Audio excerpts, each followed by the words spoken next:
네, 감사합니다. 오늘 7월 첫 주 오전 예배를 시작하도록 하겠습니다. 예, 말씀을 시작하도록 하겠습니다. 오늘부터는 한 몇 주 동안 교회에 관한 얘기를 집중적으로 같이 하도록 할 겁니다. 그래서 오늘 말씀은 결론은 교회다. 예수님의 사역의 결정체는 교회였다. 이 주제를 가지고 오늘 공부를 하게 될 겁니다. 저는 교회가 싫었습니다. 그냥 묻지도 말고 따지도 말고 무조건 싫었어요. 진짜 싫었어요. 그래서 아마 여기 나와 있는 얘들도 교회가 무조건 싫을 것 같아요. 잘 알아요, 제가. 자유가 없습니다. 아마 저희 어렸을 또래 집단에서는 교회 가는 것 자체가 이방인이었어요. 그리고 교회를 가면 주일학교 여학생들도 있는데 여학생들하고 어울리는 것 자체가 이거는 아주 이렇게 따돌림의 대상이었습니다. 그 당시에는 요즘처럼 학원은 없었지만 밖에 뛰어다니면서 노는 게 거의 주업이다시피 했으니 교회는 주일날이면 오전 오후로 다니면서 주일학교를 또 뭐 외워야 될 것도 있고 뭐 하여간 크리스마스 시즌에는 방학 시작 전부터 교회를 오라 그러고 더군다나 저는 그 당시에 재정집사 아들이잖아요.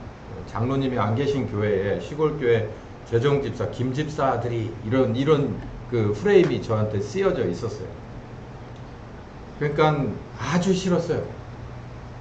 교회라고 하는 것은 하여간 기업부터 싫었어요. 여러분 중에서는 이거를 이해하실 분이 별로 없을 수도 있습니다. 근데 저는 그랬어요. 근데 저는 오늘 이렇게 나이가 먹어버려서 여러분 앞에 선 지가 이렇게 오래됐고 결론은 교회다 라고 하는 설교를 해야 하니 제가 이 제목을 뽑으면서 야 진짜 이게 도대체 뭔 일인가 싶었습니다. 결론은 교회인 거예요. 서론을 조금 길게 잡도록 하겠습니다. 결론은 간단하니까. 결론은 교회예요. 여러분 가만히 생각해 보세요. 오늘은 제가 처음부터 끝까지 예수님이 교회를 위해서 오셨다라는 얘기를 할 겁니다. 예수님이 교회를 위해서 오셨는데 저는 어려서부터 교회라는 것을 처음 알면서부터 교회가 싫었어요.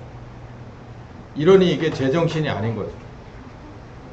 예수님은 교회 때문에 목숨을 걸었고 예수님은 교회 때문에 자존심을 다 내려놨고 예수님은 교회 때문에 당신의 이 인생의 비전을 전부 다 거기에 맞췄는데 저는 그 교회를 업수히 여기고 나는 왜 교회 다니는 부모 밑에 태어났나 이건 저주다라고 생각한 게 한 30대까지 그랬습니다. 정말 저주라고 생각했어요. 정말 심각하게 싫었습니다. 저 뒤에 집사님 한 분이 나도 그런데 진행형인데 이러시는 것 같아요. 나중에 목사 되기를 바랍니다. 진짜 싫었어요. 하여간 교회는 다 싫었어요. 결론은 교회입니다. 예수님의 사역의 결정은 교회에서 났다라는 말씀이죠. 차분하게 한번 따라와 보십시오. 왜 그렇게 교회가 싫었을지 제 이유를 알겠더라고요. 예수님이 세상에 오신 이유는 아버지 하나님의 언약 때문입니다. 그냥 아들 하나님하고는 상관없이 아버지 하나님이 약속을 해버렸어요. 누구하고? 자기보다 높은 분하고도 아니고 자기하고 대등한 그런 존재도 아니고 자기가 만든 근데 어떤 적이냐면 범죄해가지고 이제 사형 언도를 이미 받아서 집행만 받으면 되는 그런 존재들하고 약속을 했어요. 뭐 하겠다고. 내가 아들을 니들 죄값을 대신해서 주고 니들을 다시 구원할 거다라고 하는 약속을 했다는 거예요. 그게 창세기 3장 15절입니다. 이게 불공평입니다. 사람은 불공평한 거예요. 하나님은 아주 공평한 걸 좋아하시는데 아주 불공평한 약속을 그 실행할 당사자에게 물어보지도 않고 그냥 해버리셨어요. 내가 너로 여자 원수가 되게 해주마. 너의 후손도 여자의 후손과 원수가 될 것이야. 여자의 후손은 네 머리를 상하게 될 것이고 너는 그 발꿈치를 상하게 할 것이다 라고 뱀에게 저주를 해버렸어요. 아담과 하와를 범죄케 한 것은 물론 본인들의 선택입니다. 거기에 대한 것도 값을 치러야 하겠지만 그 배후에서 하나님의 말씀을 미혹해 하고 혼탁해 했던 사탄이 있다는 것을 하나님은 왜 모르시겠습니까? 그래서 아담과 하와에게는 별도로 말씀하시고 일단 뱀에게 저주를 해버린 거예요. 제가 교회가 그렇게 싫었을까요? 제 스스로 교회를 싫어한 값을 전 지금 치르고 있습니다. 그런데 제 배후에서 교회를 무조건 싫어하게 한 그 불신의 세력은 바로 이 뱀이라는 거예요. 미혹해 하는 거. 좋은 건데 나쁜 것으로 소개하고 살리는 건데 너를 상하게 하고 죽이는 거라고 미혹하는 그 구단이 바로 뱀이기 때문에 그래요.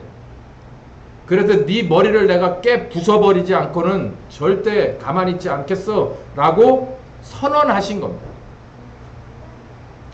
아담과 하와가 범죄를 했어요. 여러분 아시다시피 창세기 3장 6절에 그 여자가 그 나무를 그날따라 보니까 먹음직도 하고 보암직도 하고 갖고 싶을 만큼 탐스럽기도 해요. 유난히 그런 날이 있어요.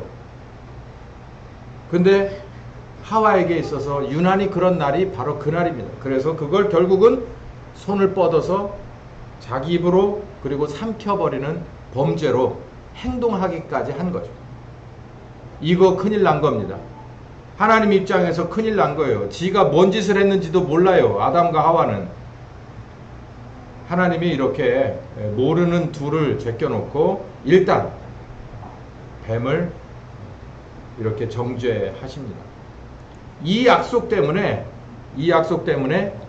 예수님께서 세상에 오실 수밖에는 없는 거예요.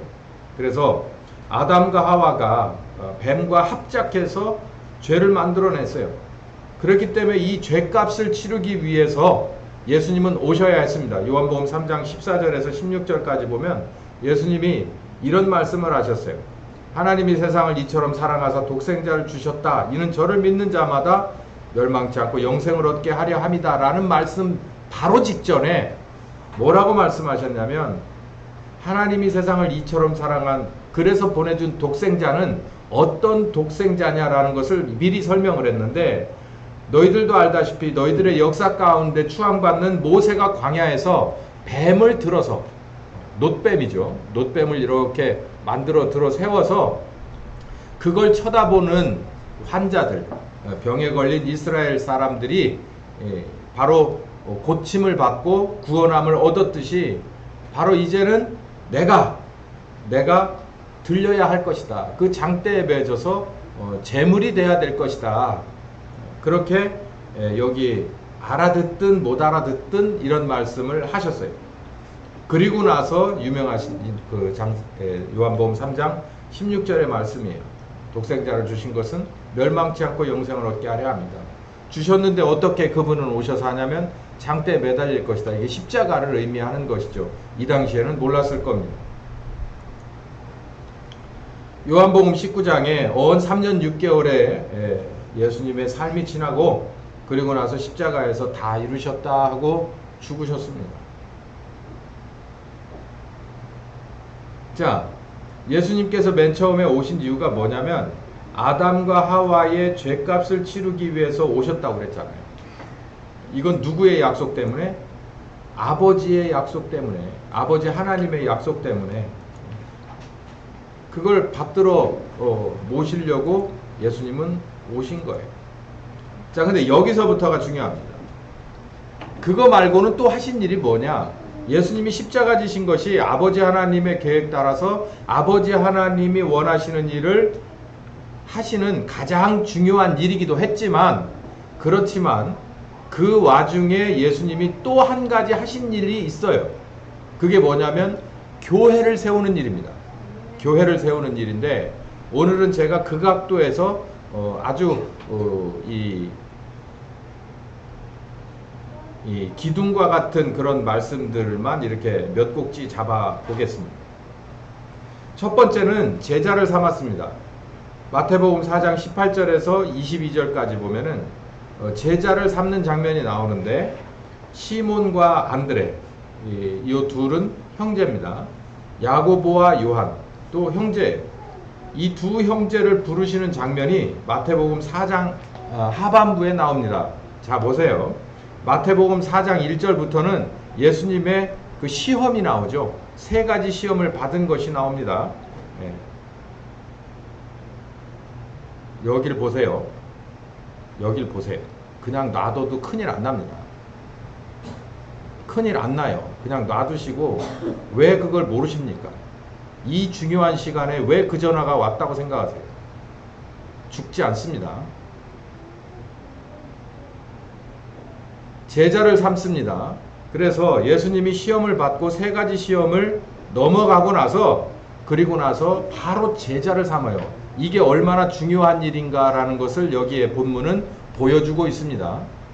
세 가지 시험을 받아야 예수님도 보내심을 받을 수가 있고 그리고 보내심을 받자마자 첫 번째로 한 것이 당신의 제자를 부르신 거예요.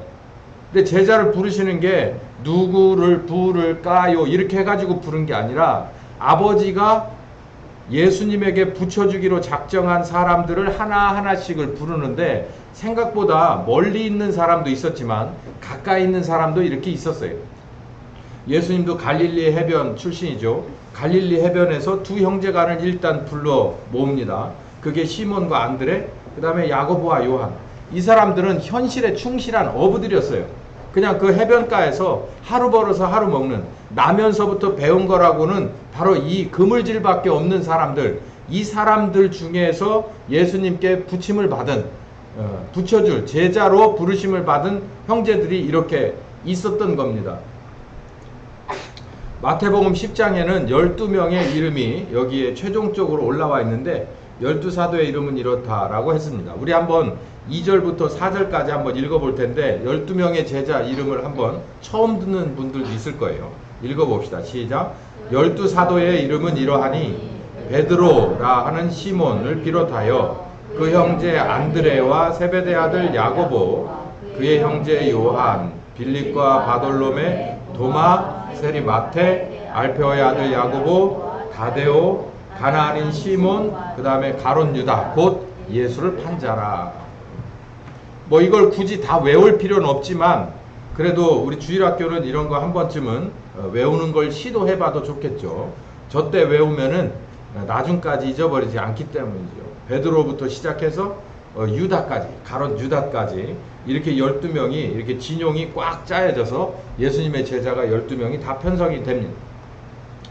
여기서 잠시 이 12명이 어떻게 예수님의 뒤를 따라갔는지를 봅니다.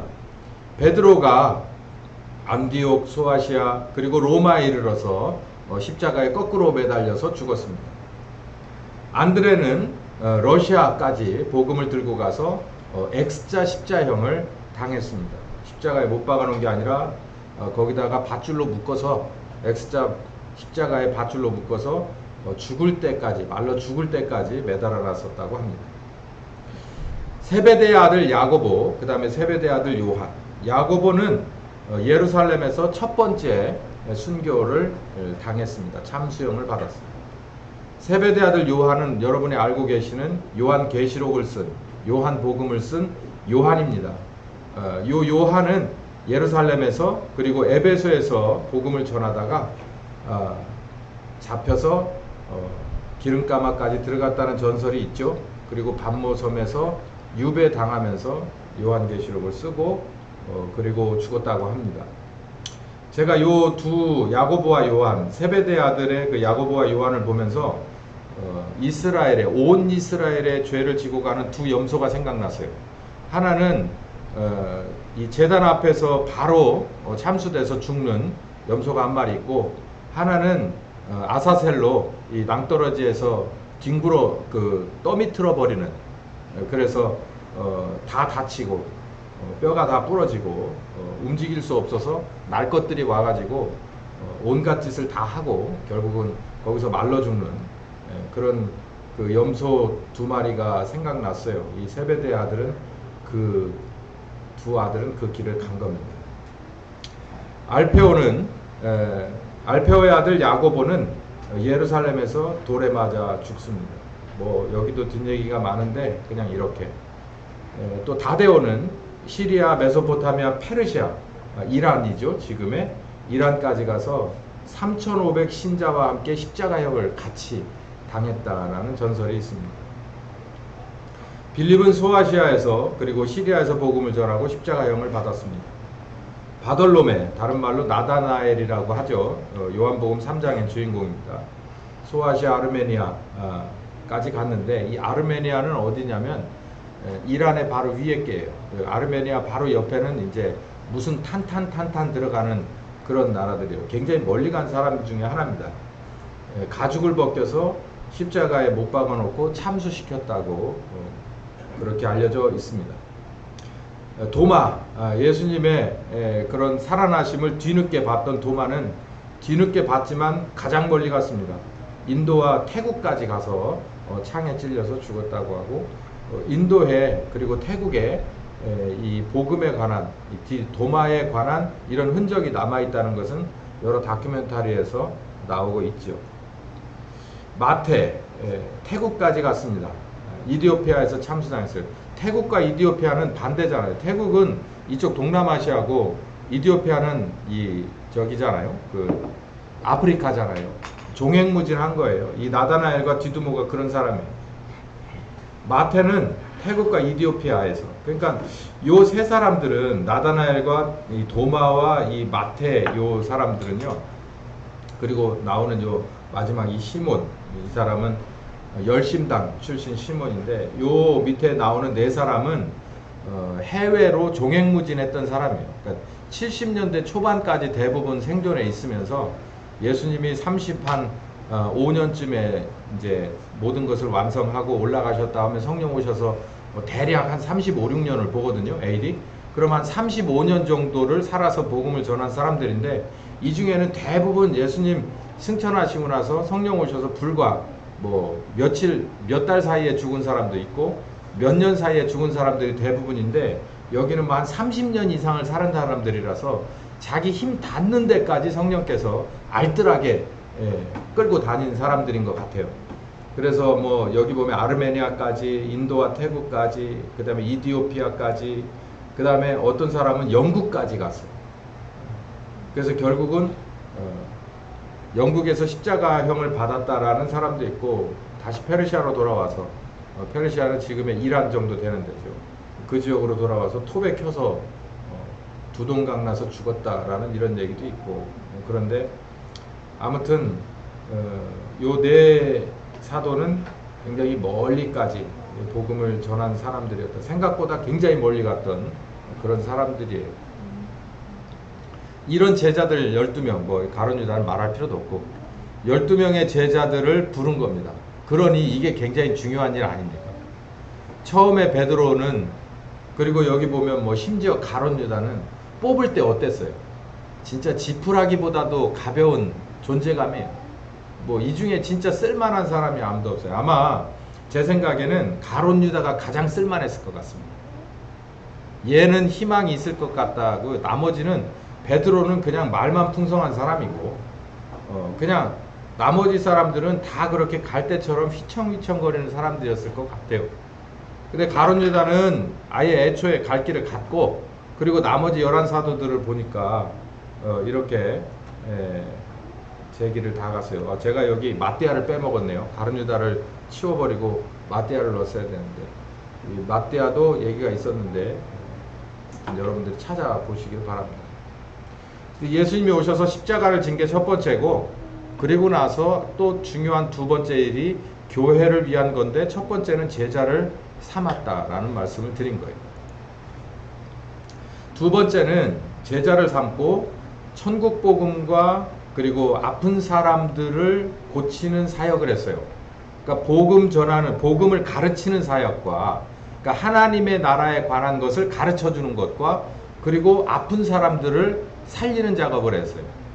이게 예수님이 하신 것이, 그러니까 제자를 부르는 12명 완성시키는 건 마태복음 10장에서 이미 완성이 됐어요. 그러니까 예수님의 사역의 초반부에 완성이 되고, 나머지 사역은 십자가는 맨 끝이잖아요.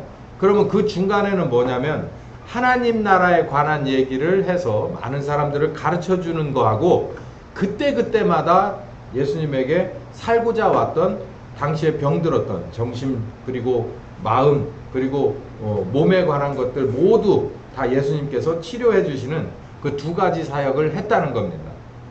그러니까 이것도 뭐의 일환이냐면 이 교회를 위해서 이렇게 하신 작업이에요. 이 모든 게 지금 신약의 예루살렘 교회에서 다 이루어졌다는 거예요. 그걸 누가 맨 처음에 모범을 보이고 그렇게 하셨냐면 예수님이 그렇게 하셨어요. 마태복음 20장 끝절에 28장 끝절에 너희는 가서 모든 족속으로 제자를 삼으라 그랬죠. 예수님도 제자를 삼았잖아요. 그리고 아버지와 아들과 성령의 이름으로 침례를 주고 이거는 사실상 복음을 가르치고 지키게 하는 일의 일환이고 성령께서 오셔서 그들에게 이렇게 도장을 찍는 작업을 의미하는 건데요. 똑같습니다. 지금 예수님이 하시는 작업도 천국에 관해서 가르쳐주고 그리고 병자들을 고쳤어요. 그러니까 교회는 지금도 이 일을 해야 돼요. 제자를 삼는 작업을 계속하고 그리고 천국 복음을 전하고 병자를 고치는 일을 똑같이 이어받아서 성령 오셔서 예루살렘 교회가 그렇게 했던 것처럼 우리도 똑같이 교회 임무는 여기서 우리가 엿볼 수가 있습니다. 똑같아요. 마태복음 4장과 9장에서 어쩌면 글자 한자도 틀리지 않습니다. 천국 복음을 전파하시며 모든 병과 모든 약한 것을 고치셨다. 여기도 그러잖아요. 천국 복음을 전파하시며 모든 병과 모든 약한 것을 고치셨다. 그러면 천국 복음은 무엇을 말할까요? 대표적인 게 마태복음 5장이죠. 여기 지금 4장 보니까 4장 끝이잖아요. 그리고 5장 1절부터 이 산상설교에 대한 얘기가 장장 3장에 걸쳐서 나오잖아요. 5장, 6장, 7장까지. 예수님의 대표적인 천국복음에 관한 얘기예요. 천국복음은 다른 게 아니라 이 세상 사람에게 하나님의 나라 얘기해 주는 거예요. 여러분이 만약에 미국이라는 곳을 상상도 못하고 있는데 제가 거기서 나서 여기로 왔다고 쳐봐요. 한 4, 50년 살다가. 그러면 미국에 관한 얘기를 계속 해주는 거예요. 그러면 미국 복음이 되는 거예요. 계속. 그 예수님도 하나님 나라, 하나님이시고 하나님 나라잖아요. 당신의 나라 얘기를 해주는 거예요. 어디에서? 전혀 그걸 꿈꿀 줄도 모르는 사람들에게 당신의 나라 얘기를 해줘요. 왜 해주냐? 여기 이 세상은 금방 끝날 거니까. 끝날 거니까. 여긴 심판이 있어서 끝날 거예요. 조만간 끝날 거기 때문에 너희들 중에 이제 가야 될 사람들을 위해서 내가 왔고 그 나라를 이게 너희들에게 알려준다는 거예요. 오리엔테이션 해주는 거예요. 그 나라는 이런 나라야. 그 나라는 이런 게 있어. 저런 게 있어. 이런 얘기를 쭉 해주는 거예요. 그게 바로 천국 복음을 전했다는 거예요. 이런 제가 드린 이 각도에서 성경을 보세요. 그럼 예수님이 그 제자들이나 그 옆에 있던 군중들에게 그리고 반대 성향을 가졌던 당시의 종교 지도자들과 이렇게 말싸움을 하시는 장면이 예수님은 항상 어디에 이렇게 서 계시면서 말씀했냐면 이 세상에서 서 계셨지만 하나님 나라에 서 계신 자세로 말씀하시는 거예요. 그렇게 보면 성경이 싹 들어오는 겁니다. 예수님을 우리와 똑같은 어떤 사람으로 나사렛 청년으로 보면 그 얘기 자체가 우리는 알아들을 수가 없어요.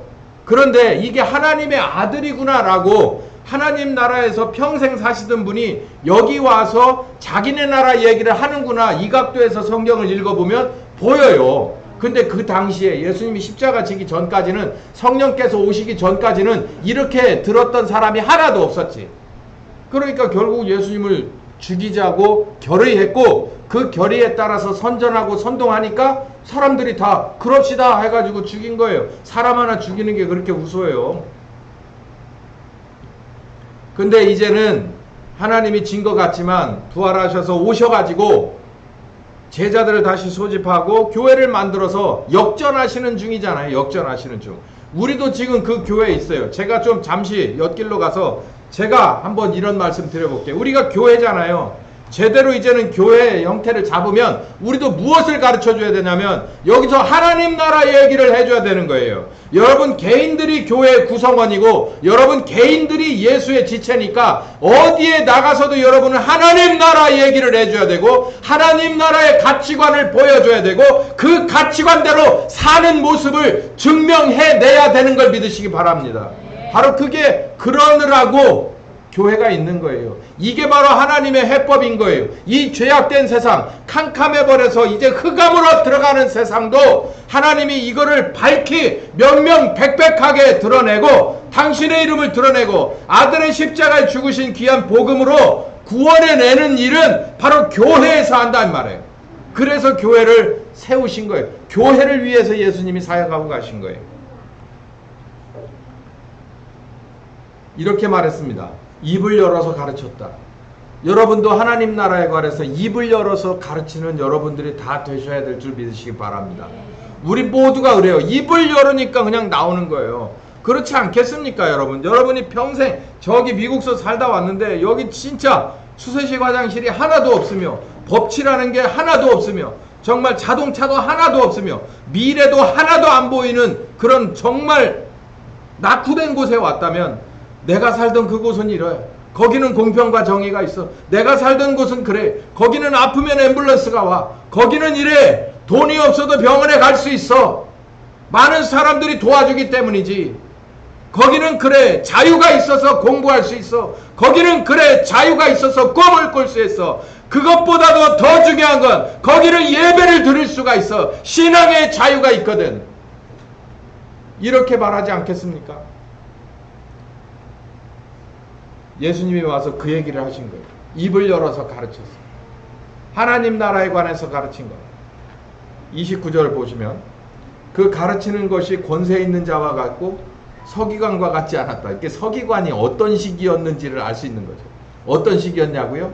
안 가보고 미국 가르치는 거예요. 안 가보고. 이 참 심각한 비유인데요. 안 가보고 미국을 가르쳐요. 제가 유튜브를 보니까 이런 제목이 있습니다. 미국 가지 마세요. 랜선 투어 하세요. 아이고 욕 나와라.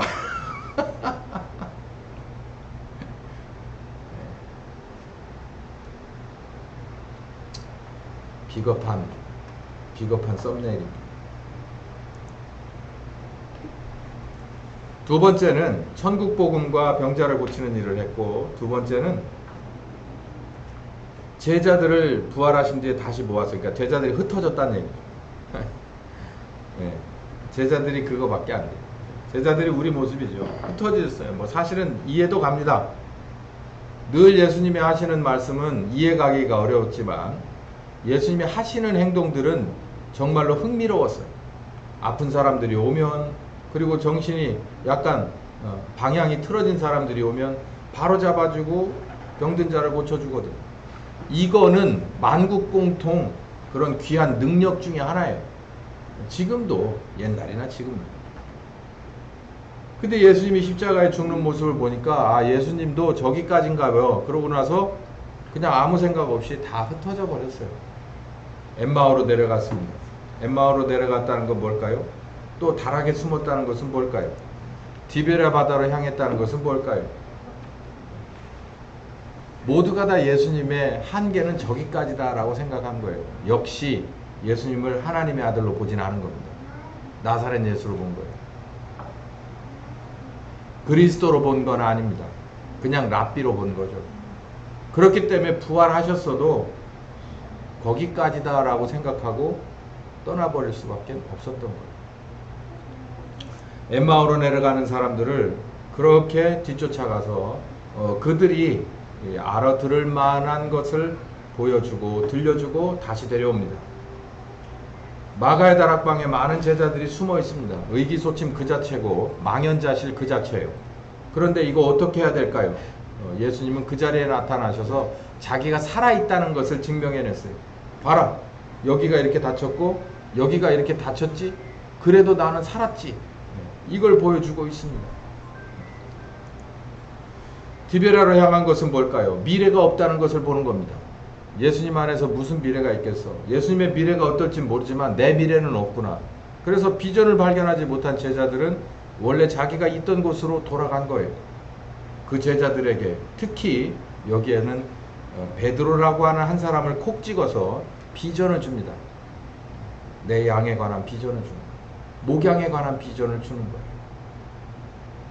그리고 최종적으로 사도행전 1장 4절부터 8절에 승천하시면서 마지막으로 부탁합니다. 예루살렘을 떠나지 말고 성령 오실 때까지 기다려라. 오시면 너희가 예루살렘에서 땅끝까지 내 증인이 될 것이다. 그러니 기다려라. 정말 애절한 부탁이에요. 교회를 위한 애절한 부탁. 이게 바로 예수님이 교회를 위해서 이렇게 정말 애쓰신 것을 보는 겁니다. 첫 번째, 제자를 삼았죠. 그리고 천국 복음과 병자들을 늘 고쳤습니다. 그리고 제자들을 다시 모아서 어떤 제자들, 비전도 못 본 제자들, 또 실망한 제자들, 낙심한 제자들, 이런 제자들에게, 의심하는 제자들에게 다시 한번 이들을 점검하고 다시 불러서 이제 성령께서 오시면 이제 본 게임이 시작될 거야 라고, 아버지의 본 게임이 시작될 거야 라고 이들에게 여러 가지 말씀으로 부탁하신 뒤에 승천을 하신 거죠. 요약을 하겠습니다. 예수님의 일은 가장 큰 일이 바로 십자가를 지는 일입니다. 누구를 위해서? 아버지 하나님의 계획에 의해서 우리들의 죄를 대신 지고 죽는 죄값을 담당하는 일이어요. 이게 가장 큰 일입니다. 그리고 그만큼 큰 일이 뭐냐면 교회를 세우는 일이에요. 그렇기 때문에 바로 교회를 세우는 일은 곧 추수하는 일입니다. 교회는 뭐 하라고 있는 집단이냐면 추수하기 위해서 있는 거예요. 예수님은 추수하기 위해서 오실 거예요. 대속의 십자가도 십자가지만 예수님이 죽으시고 부활하셔서 성령께서 그의 이름으로 하시는 일이 추수예요. 그러니까 그 일을 하기 위해서는 뭐가 있어야 되냐면 교회가 있어야 된다는 거예요. 교회가. 그래서 성령께서 오셔서 아들이 해야 될 일, 곧 추수하는 일. 여기 제가 이렇게 파란 형광색을 칠해놓은 건 대속의 십자가 지는 거는 아버지 일입니다. 아버지 일인데 누가 하신 거예요? 예수님이 하신 거죠? 아들이 하신 거예요. 그러면 아들이 하는 일은 추수인데 이 일을 누가 하느냐면 누가 하세요? 여기 보니까 성령께서 하신다고 그랬잖아요. 여기에 뭐가 들어가냐면 교회가 들어가는 거예요. 그렇기 때문에 예수님은 십자가를 지는 아버지 하나님의 계획도 수행하여야 하셨지만 또 한편으로는 당신이 하셔야 할, 그러나 성령께서 맡으셔서 이제는 최종적으로 끝내실 추수에 관한 전초 작업도 하셔야 하는데 그게 바로 교회를 세우는 준비 작업이었다는 거예요. 그 준비 작업이 바로 아까 말씀드린 대로 제자를 부르고 천국 복음을 가르쳐주고 병자를 고치고 그리고 흩어졌던 사람들을 다시 불러 모으는 이 일까지가 바로 교회를 위한 거였다라는 것입니다. 자, 어떻습니까, 여러분? 제가 지금까지 예수님은 대속의 십자가를 지러 오시기도 했지만 예수님은 교회를 위해서 오셨다라는 말씀을 이렇게 다시 드렸습니다. 결론은 교회인 거예요. 자, 오늘 오전에 여기까지 하고 말 텐데 요거 하나 기억하시면 됩니다. 예수님이 여기 요 페이지예요. 요 페이지를 잊어버리면 안 돼요. 예수님이 이 세상에 오셔서 어떤 이 책임을 맡고 오셨냐면 아버지 하나님이 우리에게 약속하신, 죄인에게 약속하신 원죄에 관한 대속의 십자가를 수행하러 오신 거예요. 그게 아버지의 일을 위임받아서 오신 거예요. 그런데 이제는 아버지의 일을 다 끝내고 나면 이제는 아들이 해야 될 일이 있거든요. 그 아들이 해야 될 일은 추수하는 일인데 침례 요한이 그렇게 얘기했잖아요.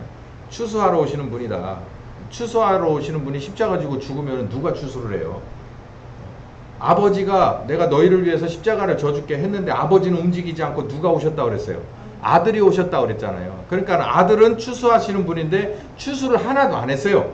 그리고 나서 죽고 부활하셔서 승천하셨거든요. 그리고 나서 이제 누가 하시냐면 성령께서 오셔서 추수를 하는데 그 전초 작업을 해놓으신 거라는 거예요. 그게 바로 교회를 세우는 준비 작업이었다는 거죠. 그래서 첫 번째는 제자를 삼는 거고 천국 복음을 가르치고 형제를 고치는 일을 하셨다는 거예요. 제자를 다시 불러서 예루살렘을 떠나지 못하게 하신 거예요. 성령 오실 때까지. 그리고 성령께서 오시면 이제는 본격적으로 예수님의 일, 곧 추수가 시작될 거라는 거죠. 자, 이따 오후에는 이제 성령께서 오셔서 어떤 일을 하시면서, 그러니까 예수님의 하셔야 될 일 중에 어떤 일들을 하시면서 교회를 세워가게 됐는지 이제 요 얘기를 할 거예요. 사실 중요한 얘기는 오후에 들어 있습니다. 그래서 제가 그냥 여기서 이렇게 마무리를 합니다. 우리 다 같이 기도하고 마칩시다. 감사하신 하나님, 오늘 귀한 교회에 관해서 이렇게 다시 한번 알게 하시니 감사합니다. 정말 예수님께서 오셔서 십자가를 지는 것 그 이상으로 교회를 세우기 위해서 안간힘을 쓰신 것을 볼 수 있게 됩니다. 정말 그 제자들을 그렇게 하나하나 소중하게 불러서 천국 복음도 가르쳐주고 여러 가지 하나님 나라에서 치유 사역을 이 땅에서 베풀어 주셨던 것, 그리고 이 정말 가벼운 제자들이 예수님을 배신하고 떠났지만 다 그들을 다시 불러서 비전도 주고 그리고 증명해주고 또 깨닫게 하셔서 이들을 교회의 한 구성원으로 당신의 지체로 준비시켜 놓으시고 승천하셨다는 것까지 알게 하시니 감사합니다. 이제 정말 이 교회를 위해서 예수님이 얼마나 애쓰셨는지, 그리고 실질적으로 또 어떻게 하셨는지를 다 깨달아 알아서 우리가 이 교회에, 우리 주님의 몸된 교회에 일원이 됐다라고 하는 그런 귀한 영광스러움과 자부심을, 그리고 책임감을 갖는 우리 모두가 되게 하여 주시옵소서. 예수님의 이름으로 기도했습니다. 아멘. 지금은 우리 주 예수 그리스도의 은혜와 아버지 하나님의 극진하신 사랑하심과 성령님의 교통하시는 역사가 이제 교회가 얼마나 중요한지를 알고 이를 위해서 예수님이 얼마나 애를 쓰셨는지, 그리고 지금도 이를 위해서 얼마나 주목하고 계신지를 깨달아 성령님과 땅끝까지 가기로 작정하는 한 10년과 가정과 교회 후에 함께 하시기를 예수님의 이름으로 축원하옵나이다. 아멘.